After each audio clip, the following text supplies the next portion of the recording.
Welcome to this listening room of Christian Fellowship of Art Music Composers, which is being re-recorded because I did not have it set up correctly for our meeting a couple weeks ago.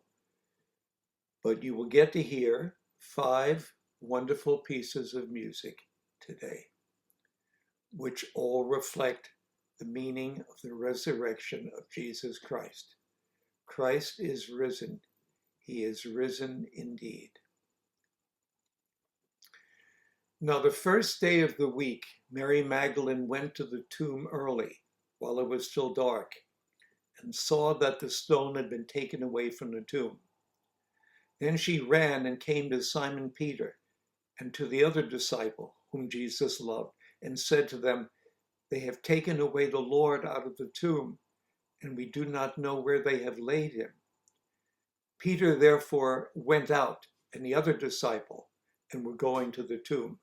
So they both ran together, and the other disciple outran Peter and came to the tomb first. And he, stooping down and looking in, saw the linen cloths lying there, yet he did not go in.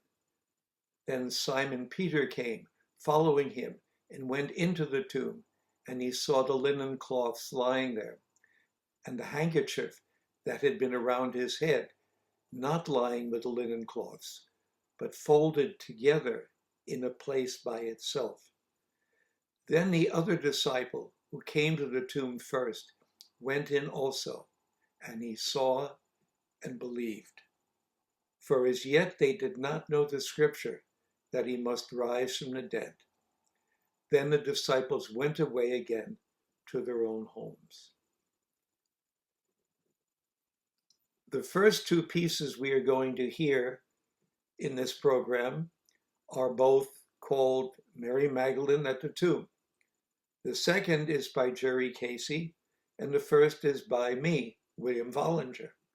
I'd like to tell you a little bit something about my spiritual growth and my composing growth too. When I was a little boy, I had some issues in my life, and they were problems. And I'm now 80 years old. I'm no longer 5. And God has faithfully helped me a great deal and is still working to replace an old nature with his nature. And I thank God for that. Now, when I was up until between the ages of 7 and 18 years old, I would describe myself as definitely a believer in Jesus Christ and loving Jesus, and particularly loving music that was about God. But one day when I was 18, between graduating from high school and before beginning college at Manhattan School of Music, I had this thought sitting at the piano: what would it be like if I didn't believe there was a God and didn't believe there was a life after death? What would that be like? And I had this most horrible feeling, a feeling that really lasted for 11 years. I didn't know that God was real. I didn't know that there's a life after death. And I was looking for ways and evidence for such a thing to exist. And I got into some occult things and other nonsense, but it was part of a process. Now, when I was 30 years old in 1973, a lot of things pointed me to Jesus Christ in a newer way. And one of them was an experience of writing the piece of music you're about to hear, which is called Mary Magdalene at the Tomb. It was part of 5 pieces of music written for a friend of mine, Raymond Beagle, and his group, the New York Vocal Arts Ensemble. He cut it down to 3 sections, and the section you're going to hear is for soprano solo. That piece won a competition in Geneva. There's a major award, not to me, but to the New York Vocal Arts Ensemble, which originally performed it. Now, later on, Yunju Lee, who was a wonderful soprano, performed this piece at a concert. And this is a recording I made several years ago of that performance with slides which are only more recently added to go with the music. And that is what you're going to hear now. The music is for unaccompanied soprano, and it consists of 89 notes exactly. This was not written intentionally to make it less than 100. There are calls for scores for that combination, but it was written because the simplicity and the silences in this music are intentional. And Yunju really brings that across. So now we're going to hear Mary Magdalene at the Tomb, performed by Yunju Lee, and you will hear a man speaking one word at the end, Mary. That man is Raymond Beagle, who was the director of the Vocal Arts Ensemble and is still a dear friend of mine.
Mary.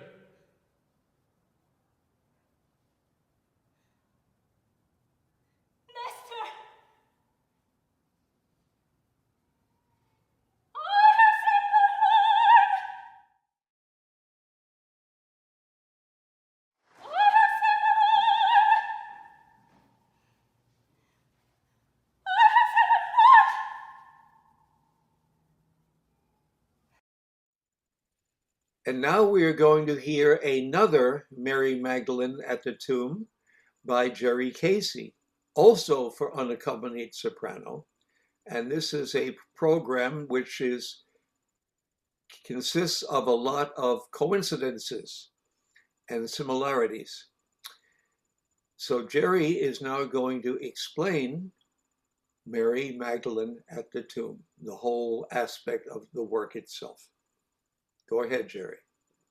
Well, this work was premiered as a part of a lecture recital at the International Festival of Music by Women in 2022 on the campus of Mississippi University for Women in Columbus, Mississippi. And I wanted to share with you about how the work came about.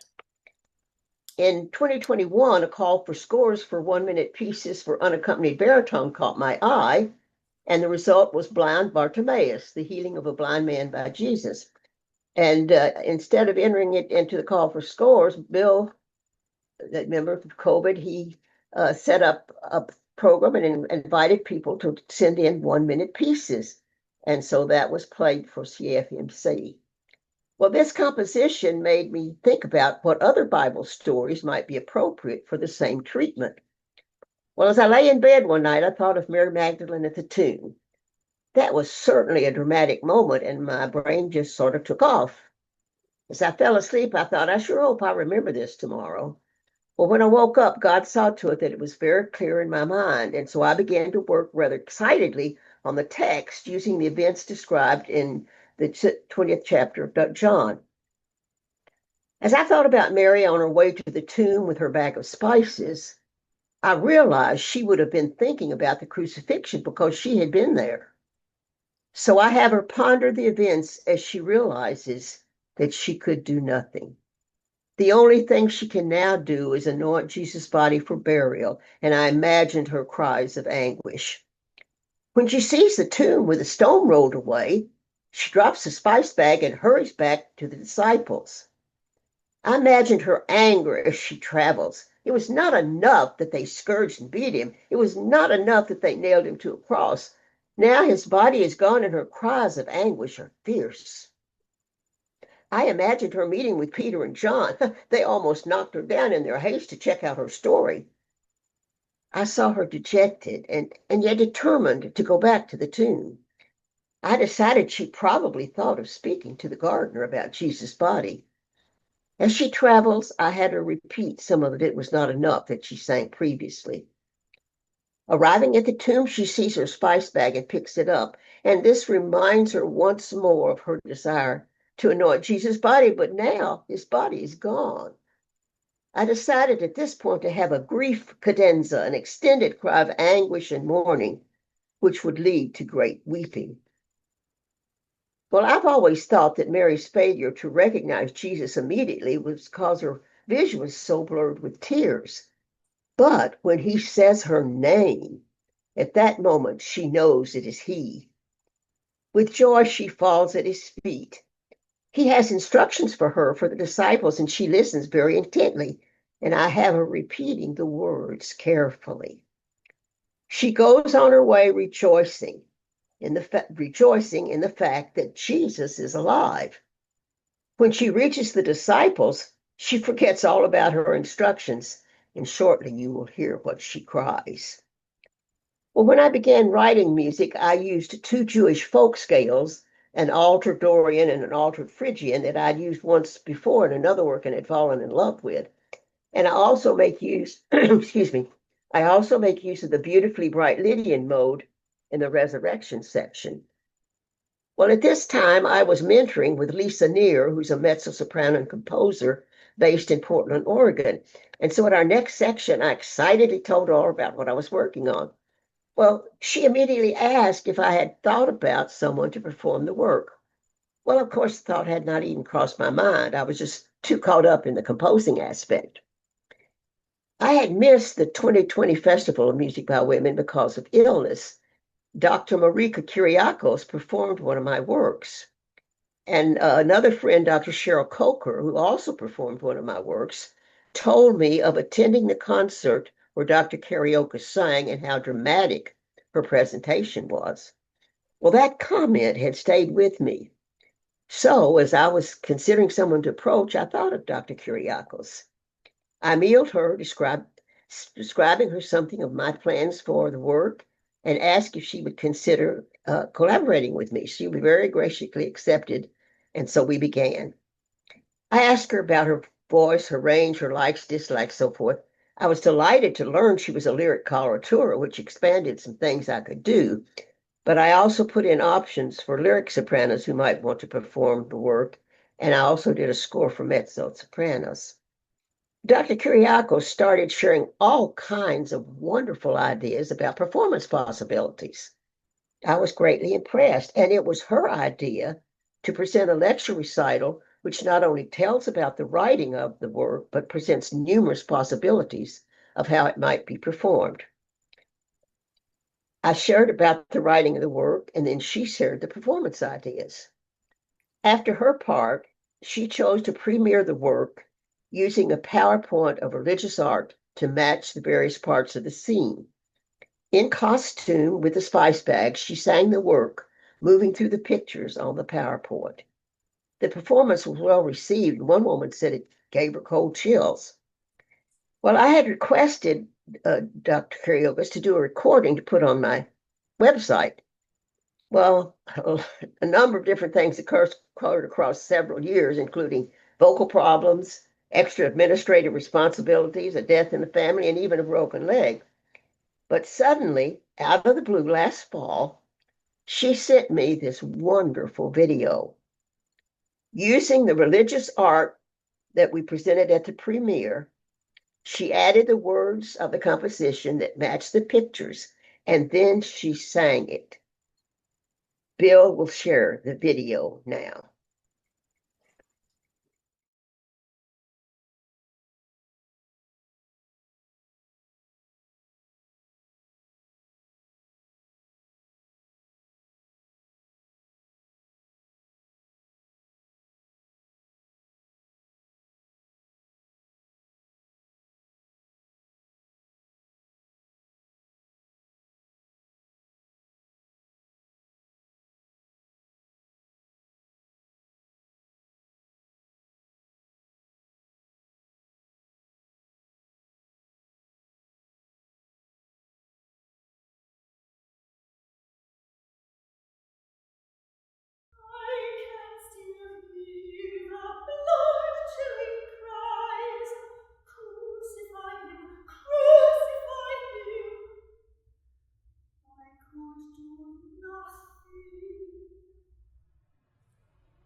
And now we're going to hear Greg Pascuzzi talk about his beautiful composition for orchestra, which is called An Easter Prelude. And Greg is a real pro in orchestration and in composing, and we're very happy to always have him with us. So, Greg, you're going to tell us now about An Easter Prelude.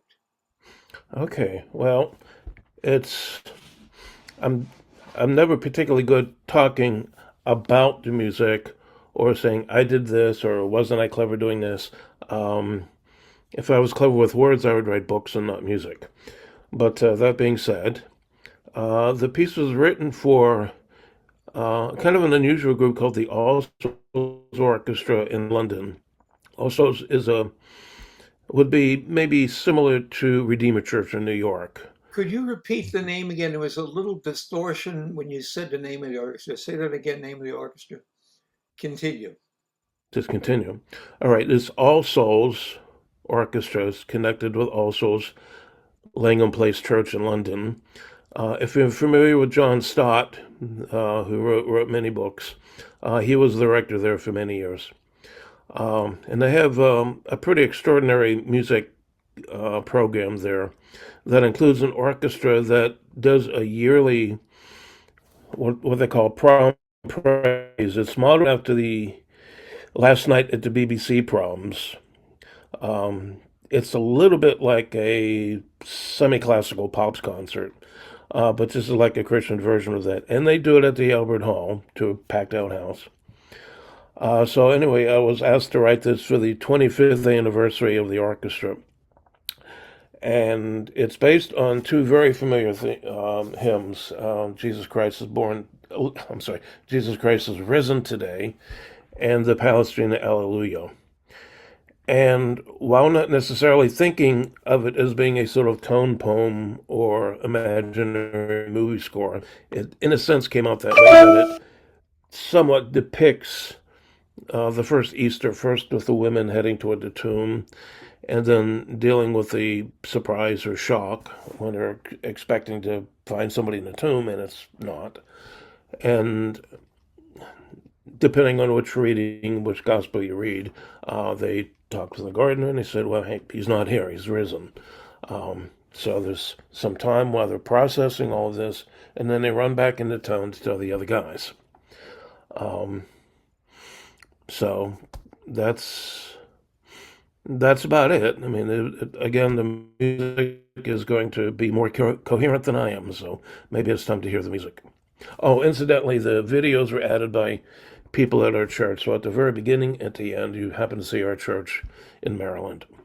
The rest of it are more typical, appropriate visuals. Thank you. And Greg is actually very witty and good in using words. He really is. It's not like he's okay. He's good at it, and particularly when he writes it. So, and he's a good composer.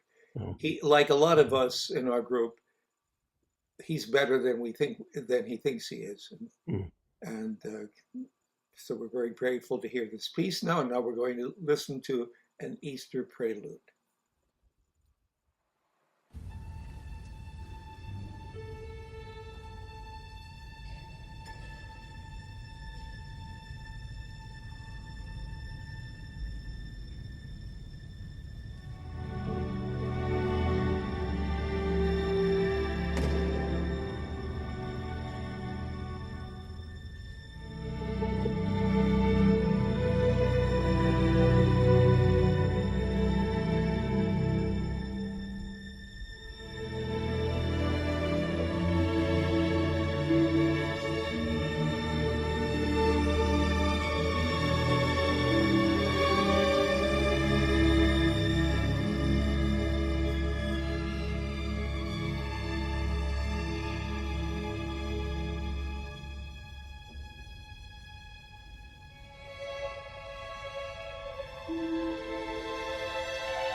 about to hear now two pieces of music, also with the same title, but the title this time is I Am the Resurrection and the Life.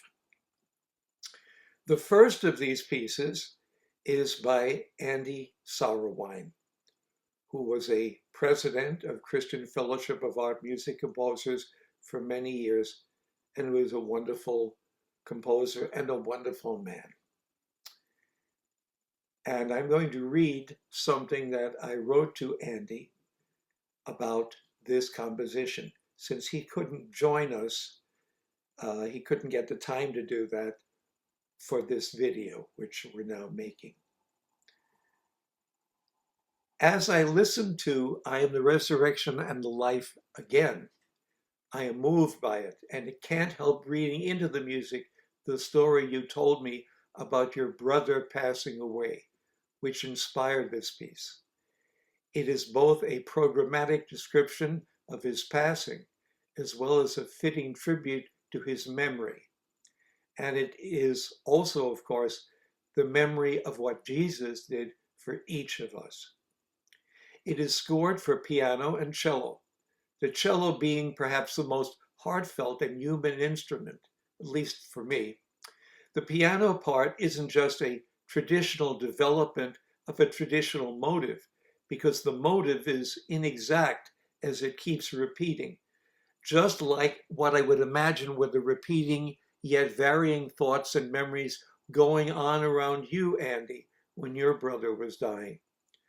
The cello part is you, I think, your voice, not a background, expressing your emotions and thoughts, the dismayed yearning of your expression markings in the midst of the wistful calmness of the piano.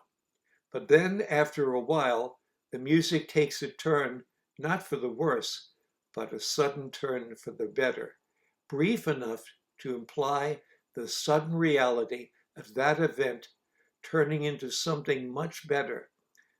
Like the lady in my church I once heard about, reaching up to the ceiling and saying, "You've come for me," before leaving her body. Or even like Steve Jobs' reported last words, "Oh wow, oh wow, oh wow."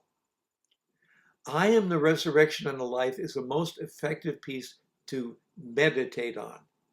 Now, Andy, if you could take a little more time from your students to get it to be performed, it would be great, although it's truly evocative even in this electronic state.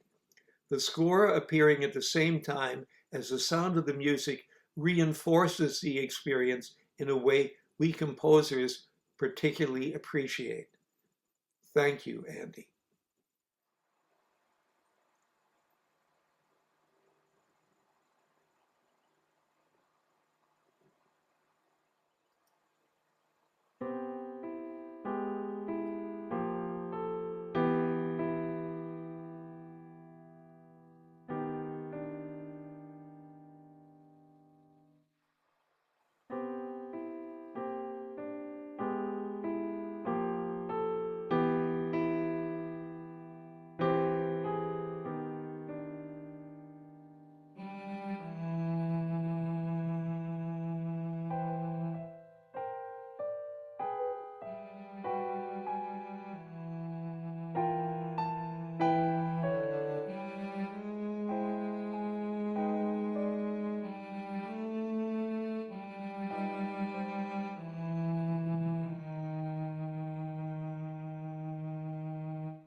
Okay, so we are now going to hear our president, Walter Saul's composition, I Am the Resurrection, which is written for SATB choir, 4 trumpets, and an organ. And Walter, what can you tell us about that piece, or anything else you would like to tell us, particularly about Easter? Well, Easter, of course, is the apex of the church year for a very good reason.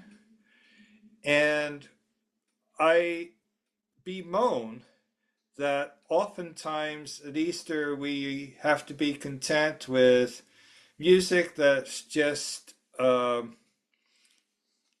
of happy, doesn't really go into depth about the resurrection. And I also miss music these days that actually sets God's word. And some of those ideals I try to fulfill myself in the anthem, I Am the Resurrection. The anthem has lots of opportunities that I'm proud to say I availed myself of for surprises and distances and challenges, because Easter, after all, the first Easter was not a happy time. It was a time of great fear, wondering. It was a time of shock. It was a time of real terror, if you think about it. I would not have wanted to be one of the Roman guards at Easter time, who actually confronted probably, to his face, the angels coming down, rolling away the stone, and a man who really was dead is really alive. I don't think that sinks in very much. And so I wanted to express the shock that Easter is. I actually find that that's a recurring theme in my music. I just finished my second symphony on the first day of the week, and it too is about Easter, and it has 12-tone music in the first movement, because the first movement is simply entitled Open. What moved the rock? How did Jesus actually manage to come out of that borrowed tomb? And it really is the event that turns the world upside down. I wanted to recapture that kind of thing. Now, what's interesting about this anthem is that it's not from the gospel story of the resurrection. It is actually from what I would call the hinges of John's gospel. It's right in the 11th chapter, at the moment just before Lazarus is going to be raised from the dead, in a miniature foreshadowing of what will happen in chapter 21, just 10 chapters later. So I wanted to capture that. I thought 4 trumpets would help quite a bit, and I think it did. I also wanted to capture maybe the shock I think Martha must have felt when Jesus completely dispels the notion of all of this being somewhere in the by and by, and says he is the resurrection and the life, and that is true right now.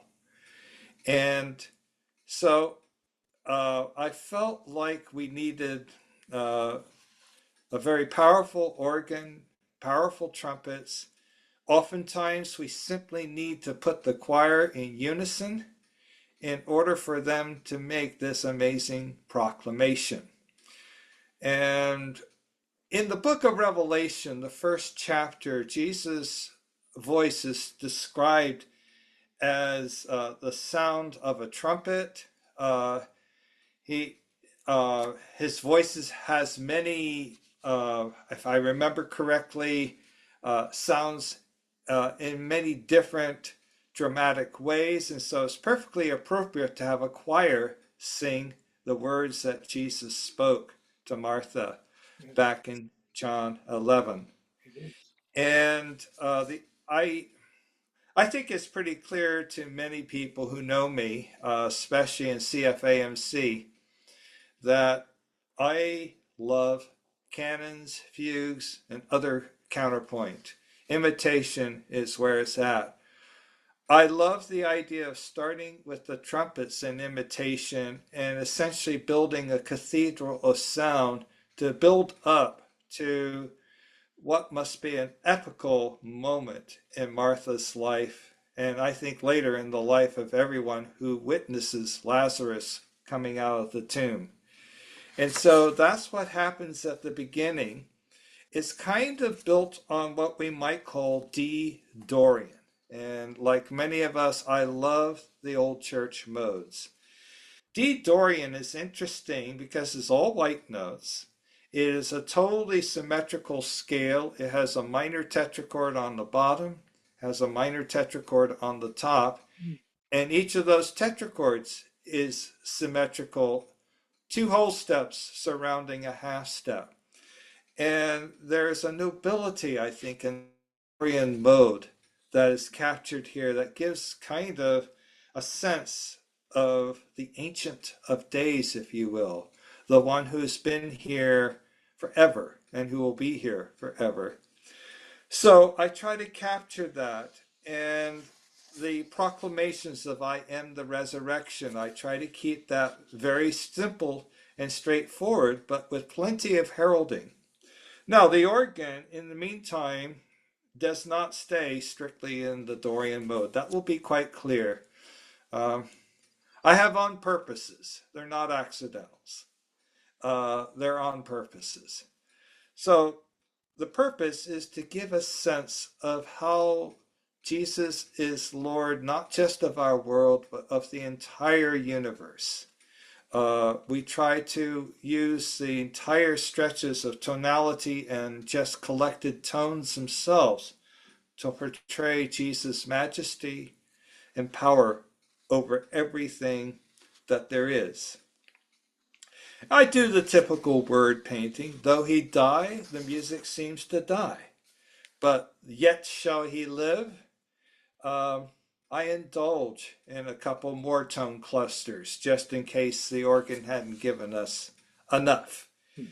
And then, of course, the rather dramatic word painting of the word live right after that. And then it shifts to A flat Dorian mode, so that we've gone a tritone away, which is really the entire expanse. It's our tonal universe to modulate a tritone away, because that's as far away as we can get from another key. And so the whole idea is, again, to try to depict how large Jesus is, how great he is. I'm hoping it comes off as this huge cathedral of sound. I love to see it and hear it performed in the cathedral for that various reasons. So that is a 2-part piece. One part is Jesus' proclamation to Martha.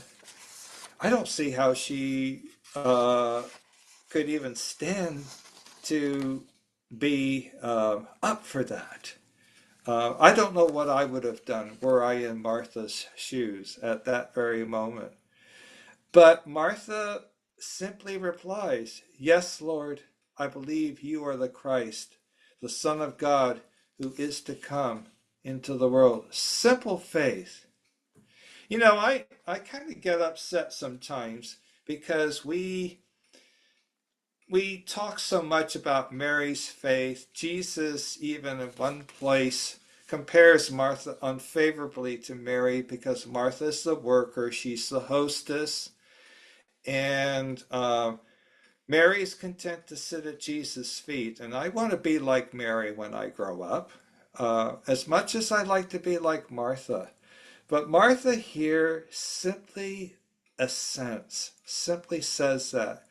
And so you will notice at that point, I actually become quite tonal. we go to D major, and this is a fugue. It's a full-fledged fugue that just first the altos say that in the low women's voice to word paint to depict Martha simply saying, after she comes out of this wonderful confrontation with all goodness in the universe, she simply worships. And fortunately, she's joined by others.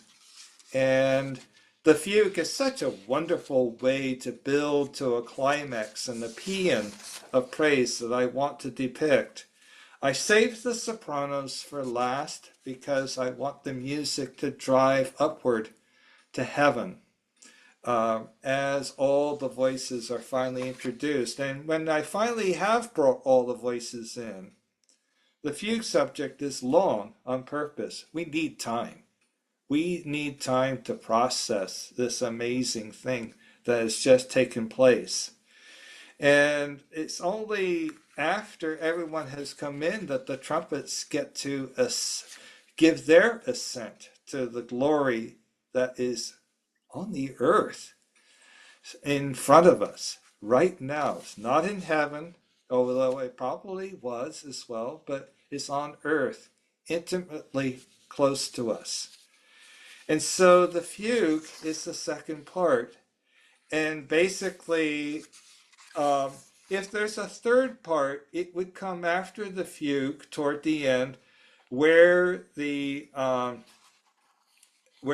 subject of the fugue is sung by the sopranos in augmentation, and that's a very dramatic re-entrance of the organ with the four trumpets again, and the huge scales that are always ascending. And the whole thrust of this PS, if you will, is to again glorify God and to end up on what I think is a wonderful major triad, made more wonderful by the fact that we've gone through some dissonance and some very challenging moments of music making to get there. Thank you, Walter, for explaining that piece. And now we're going to hear it and then discuss the piece with the people who are here today. So God bless you, and it's nice to see you. And maybe next year we'll get to hear your orchestral piece you described earlier about the resurrection. It's fascinating. I just got commissioned to write yet another orchestral piece. It was 22 years in the making, but I'm actually have been commissioned by our local orchestra to write a new piece for them. Wonderful. So I don't know which one will get performed first, but I'd love to have everyone pray for a performance on the first day of the week. The symphony is now finally ready. And I want to take this moment to welcome all of us to the listening room. I want to thank you, Bill, so much, so faithful to put on these presentations and in this wonderful way to get our music into circulation and to enable others to enjoy it. I greet everybody with the best wishes for a glorious Easter season. I can say that because Easter started last Sunday. But for us, those of us who are liturgically minded, we know it will go on until the day of Pentecost.